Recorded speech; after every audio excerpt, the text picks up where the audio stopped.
All right. Would you mind if we bring in a little sweet tea, Kellie? Is that okay with you? Are you I'm feeling it so today? excited for some sweet tea. I'm in Texas, so sweet tea is totally our thing. This is perfect. Okay, so what am I talking about? Are we But looking? I want their kind of sweet tea though. Mine is No, you don't. You're not ready. She's never ready. I need to Um, confront my inner self. all right, all right. I do want to introduce and say hello because we've been watching this character Lola just light up season 2 and season 3. And now we have Shakina. How are you? Hey, I'm great. I'm so happy to be here with you all. We You are know, so excited to have you. yeah, I mean, Yeah, thank you. obviously, we would love to hear like stories from on set and just like where you were before as far as your career and then when you got into this show and sort of what you did with the role, Yeah, sort of a lot to go off of. I wanted to start off the show actually because the reason we even started to talk to you was you had posted on Instagram this fantastic photo of you yeah, and your cast. yeah, Gabrielle and Derek. Yeah, Uh-huh. Nate and Denise on the show, obviously. that's I right. guess you guys were in Los Angeles at the Beverly Center. Talk about that photo coming together. I thought the Yeah. caption was very sweet, Shakina. Oh, well, thank you. I just adore both Gabourey Sidibe and Derek Baskin. They were really my work family on set, and this was my first TV job. You would ask about my career beforehand. This is what really broke me into TV, and I had no idea what I was doing when I first got the job. I was so terrified. And Gabby and Derek were just like rocks for me. Gabby kept everything lighthearted. Derek was just kept like blowing up my spot, telling me like, "Oh, I'm doing so funny." Everyone's laughing at my jokes. Like, you just don't know what's really happening when you're like thrust onto set with these like comedic geniuses. So yeah, we keep in touch, and I was out in LA over the winter, and we just I went over I went over to Gabby's house, and we did water aerobics together, and then I sent a picture to Derek and Julie, and Derek was like, "I'm in LA," and so we decided to do a brunch. So yeah, Oh, good. I Awesome. I yeah, re- super cute. I tell Kelly all the time. I relate to what you were saying in such a way. Obviously, you got casted in a role, but even like I tell Kelly, and it's the one time I'm a bit insecure. Usually, I'm a jerk on this show. Usually, I'm very selfish. I'm very Marilyn. But on this show, the one thing, and Kelly, you could agree, I'm always talking about how nervous I am to break down this show because it is just some of the titans of the industry. And whether you saw Seriously. it then or you're starting to see it now, I mean, you went on to do Transparent, the movie, which I watched where you did the musical. Yes, yes, yes. Yeah, I thank love you. that. And then there was the NBC show you did after as well. So Yeah, connecting. what a fantastic time to know that this show was, I guess, a cult following. But then, how would you define the Definitely. show? I mean, ahead of its time, basically. We were Hulu's first original comedy. Hulu went on to make this little show called Handmaid's Tale. Maybe you heard about it. But before they were that epic and international, they were doing these niche New York stand-up jokes, that Julie and her team were coming up with, and the humor in our show and the like cultural critique in our show was just so much more brazen than anything else that was on the air at the time, and even still, really, we were the first people to call out Kevin Spacey, like way before Kevin Spacey had his reckoning. And then actually in this episode in Sweet Tea, I get a really good dig at Dave Chappelle, which I, asked them if I could add that line where I say that trans women aren't all out here trying to trick Dave Chappelle into Mm, fucking us. And I had to like approach Julie and Scott King, the showrunner, and be like, "Hey, I really want to say this. Can I please mm, punch back up at Dave Chappelle because he's been punching down on us?" So, kind yes. of thing. That's like it was a big deal. Yeah. You were a writing consultant on the show. Did I get that correct? Yeah. Mm-hmm. And that's where you get to kind of put things in and they could kind of work with it, and a lot of these ideas do come from your story or things you've seen. Yeah, I mean, I think what I did at the beginning of each season was I wrote like a dossier that I gave to Julie and the team that was like, here are all the hot button issues in like trans culture that I would love to be able to comment on, and then we would find ways to work them into the jokes. But like like back in season 2 with the whole like "fuck you, Marcy" moment that became such like a viral sensation. The original line, Kristen she sort of gestures to me and says like, oh, I work down at the women's shelter, so I'm like accustomed to working with sex workers. And my original line was like, just because I'm trans, you think I'm a sex worker? And which I still say in the show. But I said to Julie in front, I was like, can I please just say, fuck you, Marcy? Because like that's what I wanted to say, and so we added that, and then that whole scene just spilled out from that improvisation. Like there were none of that was written. What you see, on the show, and I love that. so yeah, we all had a lot of freedom to do that because again, these are like titans. Cola one of like the funniest people to ever grace the planet, and so you just you write a script, but then you just let Cole go, and see what happens. Wow is all I got because it is that good. I came up with this idea. I said, Kelly, nobody has done a recap on this show. And I did, again, feel so like, why are we the ones? Granted, me and Kelly have known each other since we were like 23 years old, 2004. And Stop granted, dating me. sorry. I know you look like you're 31. Your beautiful skin. No, but we kind of said, you know what, if we're going to do this show, let's just keep it funky. And there's been a lot of times, Shakina, on this show where I've had to call out my career was radio, and I had to call out all the things that just made me so pissed off. And I feel like we're in a world now where everyone on social media is like Gary V, like it's all positive all the damn time. No, bitch. No, it's a rough time. I should be the motivational speaker. You hear me? Well, and we watched this show when it first aired. Like Ronnie introduced it to me. He had seen like the first 2 episodes, and so we started watching it, and we were talking about recapping it way back when, and when recaps were very, very new, but it just didn't come together. But I feel like rewatching the series now is still so relevant, even more so than it was then, which I wish we could get some sort of reunion or something to see how these characters would talk about the world today. It would just be so amazing for me. I talk to Julie about it all the time. We all want to have some kind of reboot or reunion or something. The characters are so strong and wonderful. Let's get into Sweet Tea. What was interesting is we made contact with you a little bit ago, but this was the show for you to come in because Lola, up until this point, she's had a bunch of one-liners. Some were not necessarily acceptable things to say. But right. We're getting to know Lola. We're getting to know her. We're getting to know what we love about her, where she steps in it, all the stuff. But then this is an episode she's anchoring for the most part because it really is about her life. How do you describe Sweet Tea? How do you describe the episode? Gosh, I mean, it's the magical realism episode. It's the episode where we get to look into the psychic minds of all the lead characters, and it's also a bit of the jump the shark episode, because we really just go farther than we've ever gone before with like the hysteria and the mania because of this ayahuasca trip. So I just love that we get to see a totally different side of the show altogether, because difficult people's always taking these kind of flights of fancy that are just a little heightened and a little like bizarre and out of the ordinary. But then when you put those characters on a drug trip, it's just like out of this world. Yeah. We're gonna do Sweet Tea, the breakdown here. I just wanted to say we are brought to you by, real quickly, Viridian Row. Creativity never goes out of style. If you want to get one of their quote t-shirts, you can do that. ViridianRow.com. And by the way, there is a difficult people inspired t-shirt. It's something that Billy said on episode 1, something about being miserable. But then again, he says something about being miserable on every episode. Nonetheless, make sure you check them out, ViridianRow.com, because they are the reason we get to do our little show here. Kelly, take us away with today's recap. Well, I love how the episode opens with stealing shoes at the bowling alley, because I, for one, never thought to do that and would never wear good shoes to the bowling alley. But I'm like rethinking my life choices because that's genius. And that pretentious bowling alley I think there was the bowling alley in Red Hook that had that whole thing, and they make fun of it so much. These are things that people need to call out, and I thought that was actually really fun.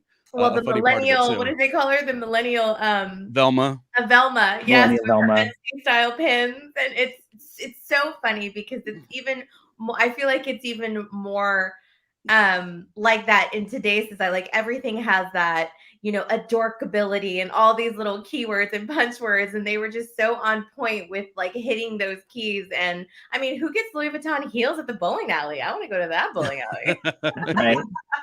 Well, when you have enough bad breaks as Julie, I guess you just have to come up with things that, will offset it. I related to Julie a lot, I guess a lot of them, but really the fact that she was coming to that point, and I guess in all of our careers, where you have to pull back and you're like, am I still supposed to pursue this? That really gave me a little bit of chills. Here I'm in my mind, I'm like, oh, I'm only getting older and the metabolism is not good either. And I'm like, but I still love what I want to do, and I still love my craft. So the through line with seeing Julie be that vulnerable really made me happy. The Julie Kessler character does tend to be the selfish character. And then when I get to see so much about like, but this is why. Had she booked something early, she could have been, one of these younger, talents that made it. But sometimes it's so beautiful and so rich to go through it. And as they say, it's greater later. Yeah, what I love about I don't want to jump ahead of the Etsy story, but what I love about that arc in this episode is that Julie's character actually finds a lot of happiness in making these little dream baggies and Etsy scams, and starts crafting and realizes that like maybe she could just be happy crafting. But then of course she has this ayahuasca trip and decides that she'd rather be miserable and struggling than happy and crafting, which I think so many of us who pursue this life, like we look at other things that like we could potentially be content, but we'd never be fulfilled, Yeah. and so we keep striving, keep struggling, stay miserable. Yeah, it's the only thing we know more naturally is just to be miserable and complain about the train, complain about the small apartments. But it's like we love it. I remember my first Harlem apartment was, I mean, Kelly's seen it. It was tiny. I mean, it was like a picture of us like smashed in the kitchen. Yeah, it looked like we were in love, but she, I don't swing that way, But it was like, oh, look at Ronnie and Kelly, they're in love. I'm like, no, we have nowhere else to sit. Our legs are intertwined because this is the size of the room. I'm still in one of those Harlem apartments, so I get it. Oh, okay, there you go, uptown. Yes, nothing beats New York, and and watching them kind of struggle with that, and Julie's whole epiphany that she's having. And yeah, she can sit here and she can craft and she can do these things. I think each one of us has kind of like sat and thought about, the grass being greener on the other side, and can I accept that? And watching her struggle with that, and during her trip kind of have that fight with herself and looking at herself and strangling that happy bitch. It's like, no, I can't give up on what is me. And sometimes it's, deeper than just being, happy in general. You have to get this deeper sense of who you are and be yourself. And it's so like, we feel like it's almost like maybe this movie she made years ago might be the one that gets her. And no. With her bag of bread. No. Yeah. I love the way she told Arthur, it's starting now. Oh, but still go get me the bread. Yeah. And it's like a bag of buns. That is a slap in the face to yourself or your ego, though, when you are holding on to something. I think I've done that in my career. We all do that, where you hold on to something and you kind of use it as an excuse. And then what an overwhelming feeling where she was like, maybe I'm not that good. That's why I give credit to anybody who still pursues things this late in life. Or this is not late in life, but the industry is very young. I couldn't even imagine for a woman. I mean, it's even men, we at least get a little, they don't. King, what was it? King of Queens, Kevin James and Leah Remini. It's always the hot young thing and the funny fat guy. But women just have to be in such a small lane. And that is what endeared me to Julie this episode. Yeah. I mean, I think that's like true for Julie Klausner and the character she plays in the show for like the whole arc, is this idea that like, why should a woman in her 30s like feel like she has to crawl over mountains of dead bodies in order to get a fucking audition, so yeah, it's so real. And and then also Julie, like, listen, they are mean to a lot of people on this show, but Julie always takes punches at herself first, and that's what I love about her comedy, is that all these absurdities about her character are just things that she's like willing to acknowledge, eating chocolate bars from the trash can, things like that. It's like, that's Julie telling you who she is, Yeah. She she I know that when we recap this, we always have to make sure we say Julie uh Kessler, Klausner not versus Julie Kessler. Yes. Klausner. Billy Yes. Epstein is a jerk, not Billy, not Billy Yeah. Eichner, because it is like, this different world, and they just punch to these extremes. One thing that I also thought was interesting on, I think, episode 1, even, it was how lonely it can be, because at this point it's just the two of them that are best friends. But anyone they went to comedy, when they were at UCB or whatever, they all succeeded or were hosting the Oscars, or all the other schlubs moved, to a nice home in the suburbs. And right, in Jersey. Say it again. Oh, in Jersey. Yeah, and it's like there's nothing wrong with that, but like you feel so isolated. I know that I'll look up sometimes and I'm like, am I the only one still doing this? As far as like, I've had peaks and valleys of success, we all have, but you get so mad, you get very lonely. And this show, well, I'm gonna get all emotional, but this show was like a best friend in that way, because it allowed me, I think when the show aired I was around 36, now I'm 41, and it allowed me to have a little visual of like, oh my gosh, I don't feel so alone in this. Is it time to give up? Go move to Jersey. Ugh, I can never. Or you're waiting for a big break. Like, what do you do? It is really, it's really scary.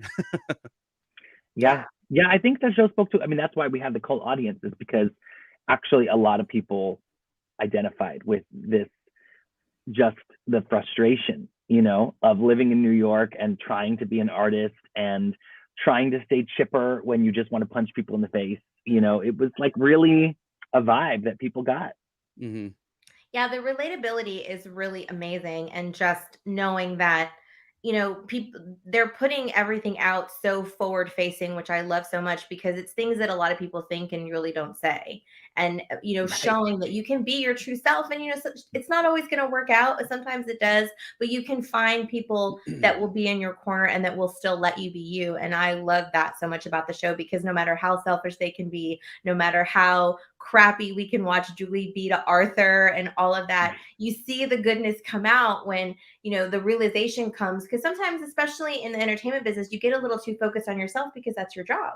You have to focus on yourself, and that can kind of get lost. So to watch them do that, even in their friendships and their relationships with their family. I mean, in Marilyn's script, it was all Marilyn all the time, and her just interacting with herself.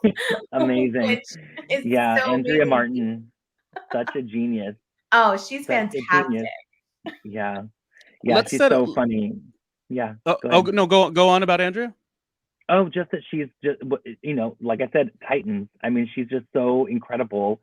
Broadway star, TV, film star, so iconic. And getting to watch her work, she was, at the same time we were shooting this, she was playing Dottie in Noises Off on Broadway. So she was in a Broadway show, 8 shows a week, leading the show, in fact. Wow. And, high camp farce humor. And she would come in like literally to shoot between the matinee and the evening. Like she would come in for 2 hours and just get something done and then go back to work. It was just awesome to watch. Oh, her delivery is so amazing. The way that those insults come so sweet and monotone, and just like, they get you. Sometimes you have to go, wait, what did she say? Yeah, that is like the greatest. My daughter doesn't have impulse control problems because of this. My daughter has these problems because of this. I mean, she's so much, and she's so judgmental. The one that I always say, Shakina, is when she's talking to her friends and she's trying to kind of one up each other, and she says, "Oh, well, my daughter's in comedy. That's why I don't have any grandchildren." You gotta laugh. I mean, it's so funny to me, and it's like, is it her? She's selling that, Yeah, I mean, no, for sure. And it's so Jewish, but it's also just, it's so, I don't know, mother, it's like Italian mom, Greek mom, like it's just like terrible mom, she's got that down. She's got that down. And a couple episodes, you do get to see them bonding. I think, like with the birthday episode, you know, Marilyn always had Julie's best interest in heart. Right. She just had a funny way of showing it. But she also deprives herself. You in this episode, how she's like, I deserve a lemon wedge. Wait, I'm going to write something first and then I'll get a lemon wedge. I should reward myself with an ice cube. And you just see like she is a narcissist, but she's also literally starving herself. So it's, Yeah. you see how she like creates her own hysteria and drama. Talk to me about this scene, as far as even everything, like who's casted with you? Icons. Yeah, did you have contribution in putting out some names and just even what this scene felt like, and even set it up to what the scene was? Yeah. This was Lola's big moment, really. Yeah. So Lola has a anniversary party with her sisterhood of women that she went through gender confirmation with together, and she invites them to New York City to do ayahuasca. But then her coworkers at the cafe end up drinking the tea that she's made with the ayahuasca, and she ends up having to cancel her plans with her ladies, and instead they all stick around and babysit the rest of the cast while they go on an ayahuasca trip. That's basically the concept of sweet tea. And one of the reasons why this all came into play was I, as I mentioned, like wrote these sort of like, here's all the things I'd love to do with my character in the season kind of statements at the beginning when they were writing for season 3. And I said, one of the things I'd really love to do is bring on more trans people onto the show, more trans women, and like show that it's not just me. The character of Lola was like the first trans character on TV that wasn't like sympathetic and tragic and dealing with coming out or getting trans bashed or arrested for sex work. It was like she's just as terrible as everyone else on the show, and that in itself was revolutionary. And then when it's like, okay, well actually now here's 4 trans women, including 2 trans women of color, like in the sort of central through line of an episode. I mean, it just was absolutely revolutionary. And that's Anish Seth, who a lot of people might know from Jessica Jones. And then Justin Vivian Bond, there in the red, who is an iconic cabaret star. Mm-hmm. And then my friend Keita Updike, who's right behind me over my shoulder there, and she's actually like an incredible fashion model. And those 3 women are all brilliant in their own regard. And, I was so grateful that Hulu agreed to, have a whole mini trans ensemble for one episode. It was really cool. It was fantastic, Lola, in every position here on season 2 and 3. Like I said, you would have moments where you were like, oh shit, you're almost mad at Lola because she's stepping in it. She's saying stuff. She would say this thing, and I hope I don't get it said incorrectly, but it would be something like, I could do this because I used to be one. I could do this because I used to have one. But then, hold on, she goes on to say something, I could blankety blank because oh no. And it was because she was making fun of something you really should not touch. I'm not gonna say the word, but it was a big deal. I mean, so she's always trying to say that she can get away with things because she's trans and she can play this card and say these terrible things. And then she says the R word and is like, oh, I can say that because I'm trans, and everyone's just looking at her. It's like, no, that one you can't. And she also, she tells dick jokes. I mean, these are not the respectability politics of the trans movement. You know what I mean? She is not an admirable trans character. She's not like, an after school special lesson for the family. She's really terrible. But she also doesn't take any shit, and she stands up to, like cis het patriarchy wherever she sees it, even places she imagines she's seeing it when it's not really there. And I love how radical she is, because that's actually very true to my nature. I'm an activist and a community organizer. And so I think Julie and Scott had a lot of fun, building out the character when they met me and brought me on board, because they were like, oh shit, Shakina's like really a lot like Lola. They had seen my solo show and they knew my comedy, and they just, they brought it and amped it up. Was the show Manifest? Was that the Manifest one? Pussy, yeah. That's Can the I one say that on here? Can I say pussy? Yeah. I think so. I was ready to say it. I was ready, Shakina. Let's go. Yeah. Was that? That's Ronnie's favorite word. What do you mean? Yeah, I love that word. What was that? What did it? Was that what brought you in, or is that kind of how they saw your work? And I mean, I auditioned cold. They didn't know me from anybody. They had this audition out. I had just gotten an agent, and I had actually just gotten back to town from, like recovering from my gender confirmation surgery. So I wasn't really even, I'd only been working for a couple months, sort of like getting back onto the scene, still sort of trying to introduce myself as an actor because I was mostly working as a director. And and I felt good because I got this audition and I went in and I did the audition. And TV acting, they always tell you have to keep things really like mellow and kind of cold and reserved. And you don't want to do anything too big for the camera because it might be distracting. So I did my audition. And then the casting director was like, you can be bigger. And I was like, I can be bigger? I mean, I'm a theater actor, so tell me to be big and I'll be big, And so I did another take of the audition, and I saw him cracking up behind the camera, and I was like, this is really good. But then they didn't even actually cast me right away or give me like a traditional callback. They asked me to come in and meet with Julie and Scott King, who was the showrunner. So we had like, a half-hour conversation just about like my point of view on things. And then they were like, can you stick around and do a table read of these two episodes, episodes 2 and 3 of season 2, when my character is introduced, and then the following one. And I was like, yeah, I could do a table read. Like, would love that. It sounds great. And then I go out and it's like Hulu executives, like the producers of the show, the whole cast sitting around these tables. I sat next to Derek, which is the first time I met him. And I was so nervous. And then my character was introduced with one of those one-liner jokes, and I like nailed it, and everyone started cracking up, and I was like, okay, I'm gonna get this job. Like, it's gonna work. And then it did. Oh, I love that. It's so true to life too. And I love how, like, if an outsider watches this show, they may look at it as like, oh, the show has so much diversity, but then, and it does, but then it's like, I'm thinking about the 7 years I lived in New York, and I plan to be back soon. You almost, when you watch it, you don't see that at all. It's just people, but people on the right. That's my favorite part of it. Watching all these characters, there's no labels really on anyone. It's not like the token this person or they're just people being themselves, and you don't see that very often in shows. You can always kind of pick a part where they're throwing in the diverse characters, and in this show, it was so just people, and that was one of my favorite things about watching it. Well, that's what New York is like, That's New York City. And I know it sounds like so cliche, but people say in shows like Difficult People, New York is a character in the show. And so that's part of the character of New York. And I don't think it's a cliche. In this episode too. I mean, Kellie, the subway scene itself. Yes, the scene on the subway with the crickets and the homophobic protester. I mean, I've seen some crazy Natalie Joy Johnson screaming at them. Yeah.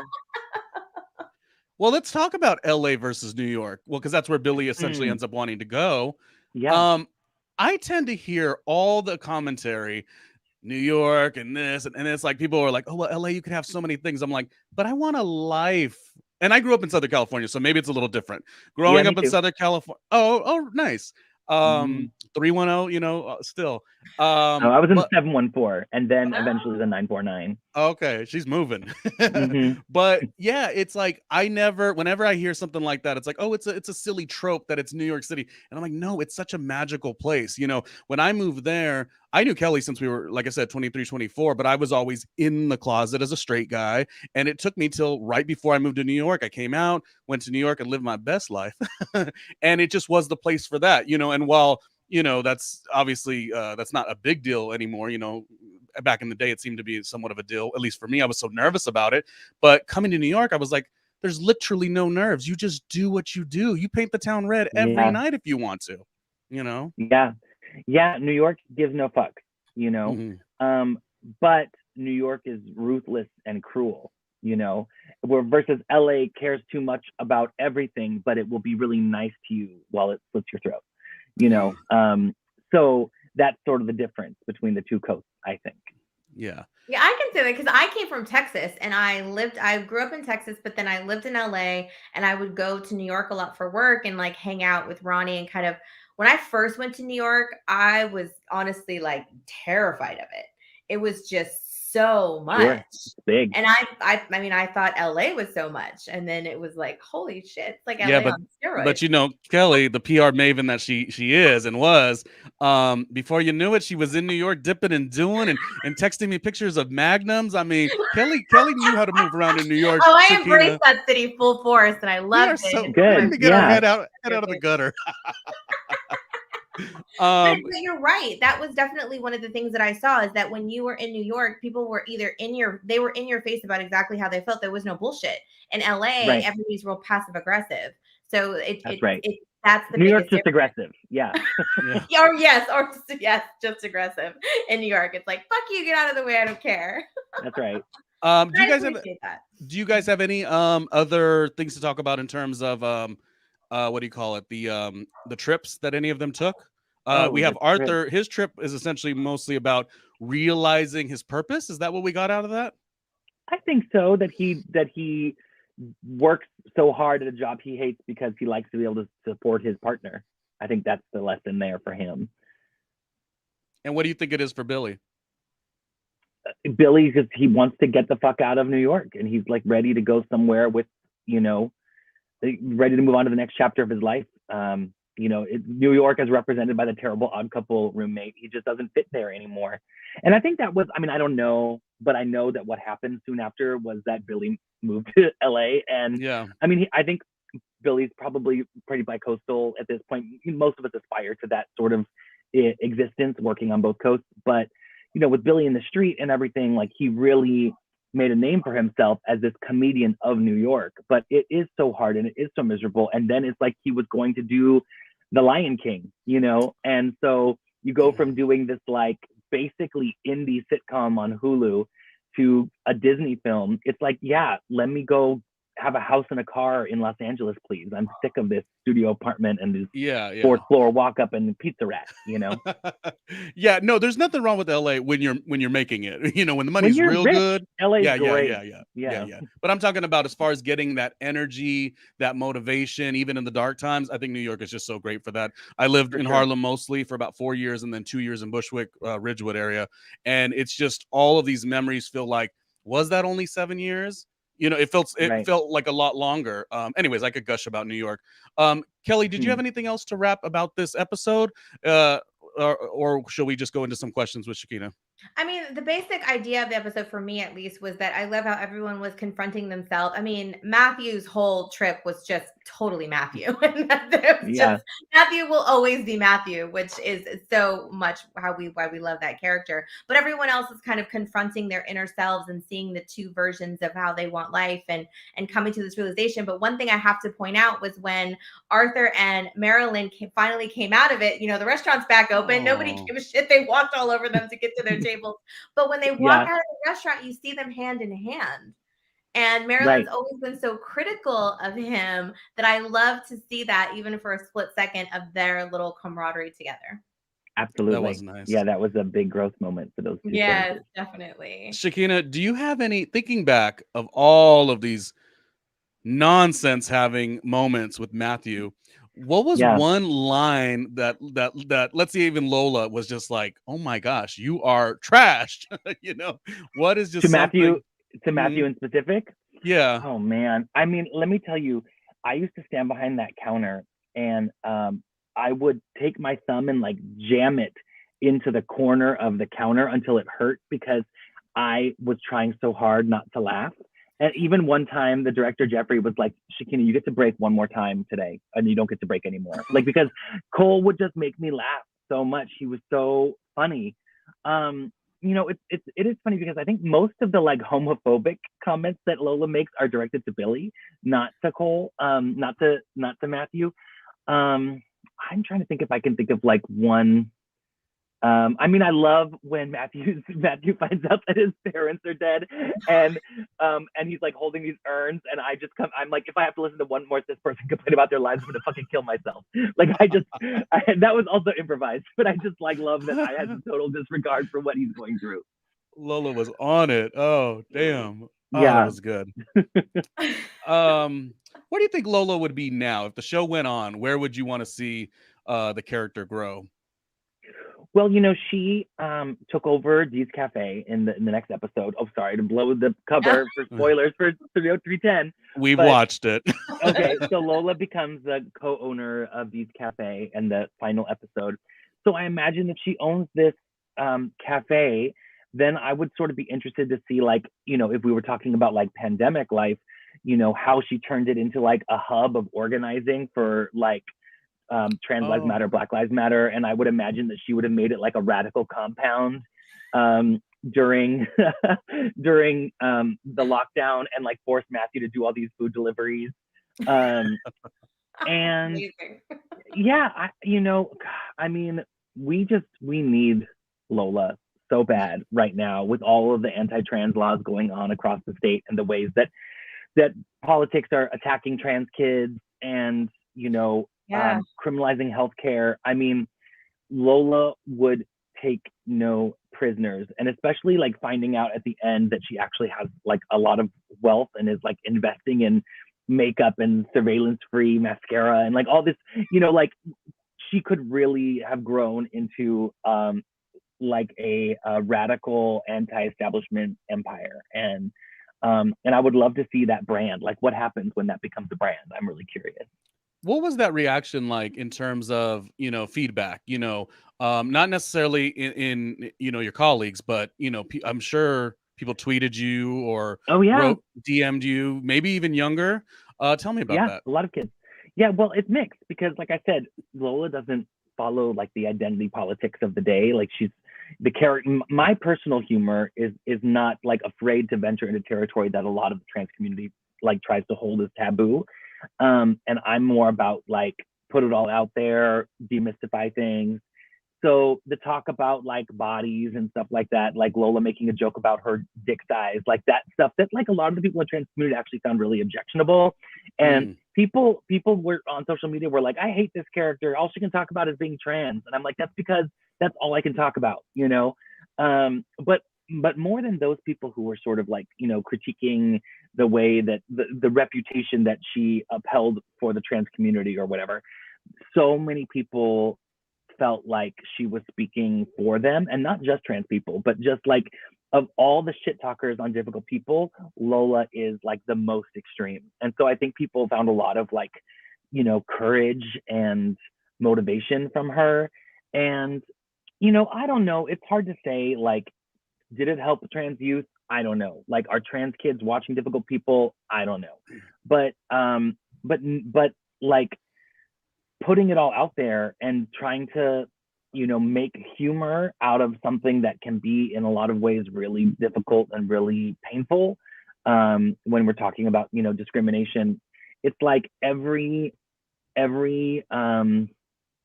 like hole you can put in the dam weakens the structure that supports transphobia and anti-trans aggression. So I took my shots where I could, and I continue to do that in all the work that I do.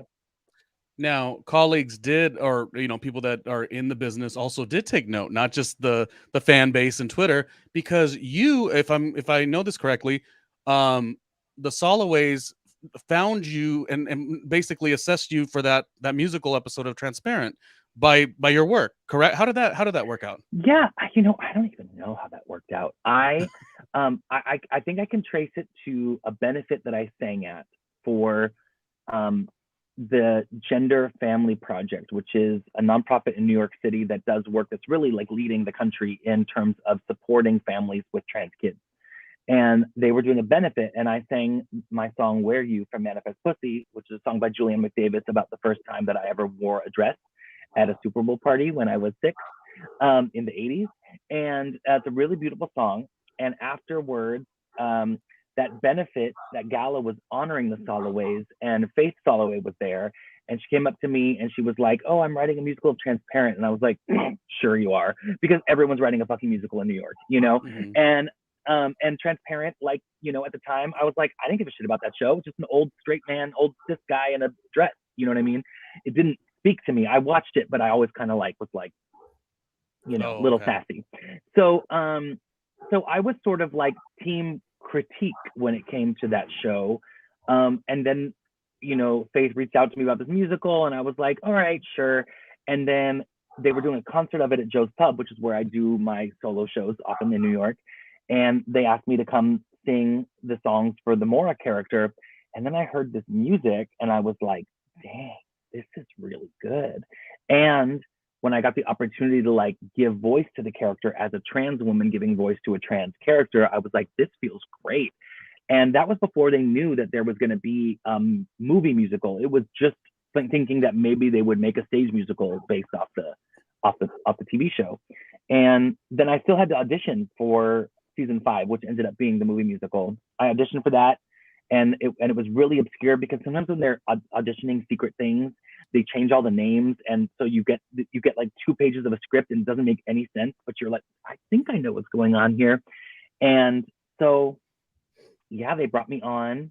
And then because I run this company in New York City, I started this organization called Musical Theater Factory, where I work with early career artists to develop new musicals. And it's now under a different artistic leader, but I'm still on the board. And I started this org, and I said to Joey and Faith, I said, why don't y'all come out to Musical Theater Factory and we can work on this for a week? And so the whole original cast of Transparent came to minus Jeffrey, of course, came to my theater company in New York City, and we worked on it for a week to figure out, like, okay, what is the story? What is the show? What are these characters, including the actors who play the fake Pfeffermans in the finale?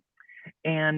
And after that week, I said to Joey, I was like, if you want me to like join the writing or producing team, like I'd be down.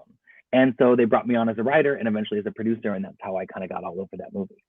What an interesting time, because the show did have some issues. We don't need to speak about them per se, but I remember watching the show. I wasn't early to it either. I watched it like maybe season 2, and then just followed it. But then when all what had happened, you're kind of left with like, but I still love the characters. You start to just love them. Judith Light, I mean, to Shellen back.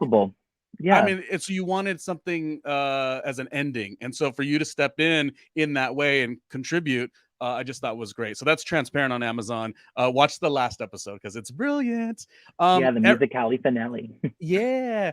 Okay, so we're wrapping out now. Last thoughts from everyone. I'll start with you, Kellie. Last thoughts on either Shakina or the episode in general. I mean, we are so happy that you made time to come and chat with us today. I mean, I think everything that you've done in the community and in the show, and I hope now that the show has got a new audience in Australia, that, more people are discovering it and coming and seeing what great characters that you guys have brought to life. And hopefully we can see more of Lola in the world and reflect it in other characters. But thank you again so much. I mean, I love all of your stuff, and I'm so looking forward to the more things that you do. Thank you. I'm so happy to be here with y'all. I love that you are doing this podcast so that people who are encountering difficult people now have a place to go to for like fresh takes on it. And I would say to all the difficult people fans out there, like, don't give up hope on some sort of reboot reunion thing, because those things are like crowd demanded, and so many people, like, I get messages all the time about how, we miss difficult people. We wish there were another season or something. So just like keep sharing the love, because like people, it matters. People notice that sort of thing. And if you love these characters, there are so many memes and gifs. So just, keep sharing the difficulty. My last thoughts will be that thank you for sharing some stories along that journey. I can't imagine how overwhelmed, in a good way, that you felt going into it. Just wanting to be such a kick-ass performer, and then it now that we're through it, it's the show's years ago, that you look back at such a body of work that was freaking fun and funny and made you squirm and all the things, and it's quite beautiful. And I would say that too. Yeah, like, let's talk it up. Whether it's a difficult people movie, just a one-off, or a syndication. I think a lot of people are really taking to this humor, and there's other shows like this to a degree. I would say I think a lot of people now really like the other two, which is also very funny. But we're just in a time where, and I think this happens every time I turn on my phone, Twitter and Instagram, they're telling me that everything's so amazing, and then everything's so shitty. I thought this show gave both, and it's the dialogue I needed. Dang, we're done. Thank you so much. Yeah, so Um, much fun. Thank you for having this me. was 309 Sweet Tea. We have Shakina, and what a brilliant experience. Kellie, that's it for us. What do you think? Yes, I love it. One more episode left, and and we might have to do it all over again. Do it all over again. Okay, Shakina, thank you. Keep up the good work. Oh, last question for Thank you. Yeah. Artistry. When you think of your artistry, Ooh, um, that's me. what was the source of that motivation? Was there a source of you wanted your voice to be heard? Was there a source of you wanted your physical body to move through the creation? What was it about artistry, and at what age did it speak to you? You know, I've been doing this a long time. Since high school, I've been out queer and visible and vocal. And I think what motivates me is knowing the struggles that I went through and wanting to make a world where other folks don't have to go through what I went through. And so I do what I do to make the world a better place, sometimes through comedy, sometimes through drama or song or whatever. But I've always believed that I put my personal stuff into the public forum because somewhere someone is watching and going through the same thing, and they will feel less alone. Love it. Shakina, people aren't writing nice comments on us on Apple. They're not writing anything at all, actually. So I want you to say, what would be your Apple comment on our podcast? We're going to let Shakina be to lead the charge, The voice. because these dummies, they listen and watch, but they don't write anything good. They don't write anything bad either, but they don't write anything good. Shakina, can you help them out? Help them out and say what a good comment is, because me and Kellie want to quit half the time. Yeah. So if you're listening to this and you haven't left a comment yet, and you're all the way to episode 309, you're a shitface. So first of all, leave a fucking comment, because you've listened to like nearly 30 hours of these two going through this show. So leave a comment and say something like, Difficult People is the best show on television.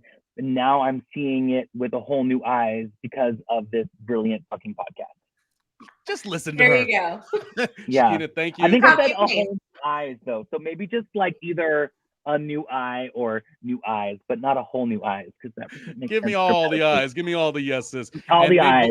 blessings for us The eyes have three with whatever casting projects we all have. We hope we continue to send, all three of us, and everyone who loves Difficult People and anyone who's had a journey. This is what this show is about. We got to go. Thank you, Shakina. Bye. Thank you so Thank much. you. Everyone. Bye.